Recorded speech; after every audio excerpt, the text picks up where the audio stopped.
এই পৃথিবীতে মোট 5টি রহস্যময় আংটি রয়েছে। যদি কেউ সবগুলো সংগ্রহ করতে পারে তাহলে সে অমরত্ব লাভ করবে। যাদের কাছে গোল্ডেন রিং থাকে তারা পৃথিবীর সব ধাতুকে নিয়ন্ত্রণ করতে পারে। একদিন এক বৃদ্ধ একজন ছেলেকে দেখেই বুঝে ফেললেন তার ভেতরে ধাতু নিয়ন্ত্রণ করার শক্তি রয়েছে। তিনি জিজ্ঞেস করলেন, তুমি এটা কিভাবে করলে? বৃদ্ধ নিশ্চিত হয়ে গেলেন এই ছেলেই সেই বিশেষ আংটির প্রকৃত উত্তরাধিকারী। ছেলেটি রেগে গিয়ে বলল, আপনি কিভাবে ধরলেন আমি এটা করেছি? আসলে বৃদ্ধ ইচ্ছা করেই তার সাথে তর্ক করছিলেন যাতে কাছে গিয়ে তার শক্তি বুঝতে পারেন। তিনি বললেন, তোমার শরীর আলাদা, মার্শাল আর্টের জন্য একদম পারফেক্ট, শিখবে। কিন্তু ছেলেটি তাকে বয়সের জন্য গুরুত্ব দিল না। তখন বৃদ্ধ হেসে বললেন, যখন বুঝবে শান্তিনগরে দেখা করো। ছেলেটি সারাদিন ঘুরে বেড়াতো আর বাড়ি ফিরে বাবার বকা খেত। দায়িত্বশীল হও। একদিন সে রেগে গিয়ে সিদ্ধান্ত নিল সে কিছু বড় করে দেখাবে। সেই রাতেই সে বাড়ি ছেড়ে চলে গেল। অনেক কষ্টের পর সে তার স্বপ্নের শহরে পৌঁছল আর সেখানে আবার সেই বৃদ্ধের সাথে দেখা হলো। হঠাৎ বৃদ্ধ তার খাবার ছিনিয়ে নিলেন। ছেলেটি সেটা ফেরত নিতে দৌড়ালো কিন্তু ধরতে পারল না। ঠিক তখনই এক অদ্ভুত ঘটনা ঘটল। একটি ছুরি নিজে থেকেই ছেলেটির দিকে ফিরে এলো, যেন সেটাকে নিয়ন্ত্রণ করছে। বৃদ্ধ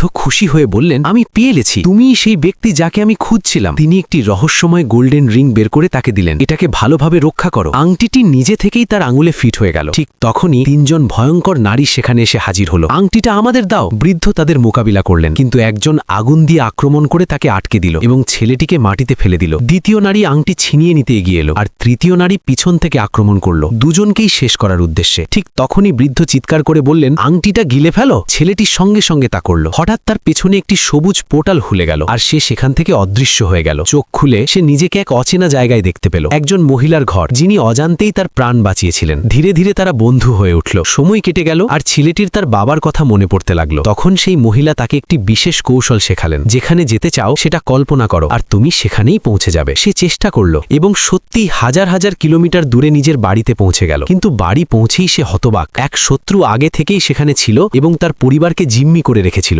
আংটিটা দাও, না হলে সবাইকে মেরে ফেলবো। ঠিক যখন সে কাউকে মারতে যাচ্ছিল তখন হঠাৎ ঘরের মধ্যে দ্রুত গতির ছুরি উড়ে আসতে লাগলো। শত্রুটি সামলাতে পারল না এবং সেখানেই মারা গেল। ছেলেটি অবাক হয়ে গেল। এই কাজটি করেছে তার নিজের বাবা, যাকে সে সবসময় দুর্বল ভাবত। আসলে তিনি ছিলেন এক লুকানো মাস্টার। বাবা বললেন, ওদের নিয়ে এখান থেকে বের হয়ে যাও। আসল শক্তি সবসময় লুকানো থাকে। কিন্তু বিপদ তখনও শেষ হয়নি। আরেকজন শত্রু এসে হাজির হলো, যার কাছে ইতিমধ্যেই 4টি আংটি ছিল। তার এক আঘাতেই সবাই মারা যেতে পারে। ছেলেটি নিজের চোখের সামনে তার বাবাকে মারা যেতে দেখল এবং ভেঙে পড়ল। ঠিক তখনই বৃদ্ধ এসে তাকে বাঁচিয়ে নিয়ে গেলেন। ছেলেটি কাঁদতে কাঁদতে বলল, দয়া করে আমার বাবাকে বাঁচান। বৃদ্ধ জানতেন এটা সহজ নয়, তবুও তিনি একটি নিষিদ্ধ কৌশল ব্যবহার করার সিদ্ধান্ত নিলেন। তোমার শক্তি দিয়ে আমরা ব্ল্যাক ওয়াটার পোর্টাল খুলব আর সময়ে পিছিয়ে গিয়ে ইতিহাস বদলাবো। এখন সবকিছু নির্ভর করছে এই এক সুযোগের ওপর। সে কি তার বাবাকে বাঁচাতে পারবে?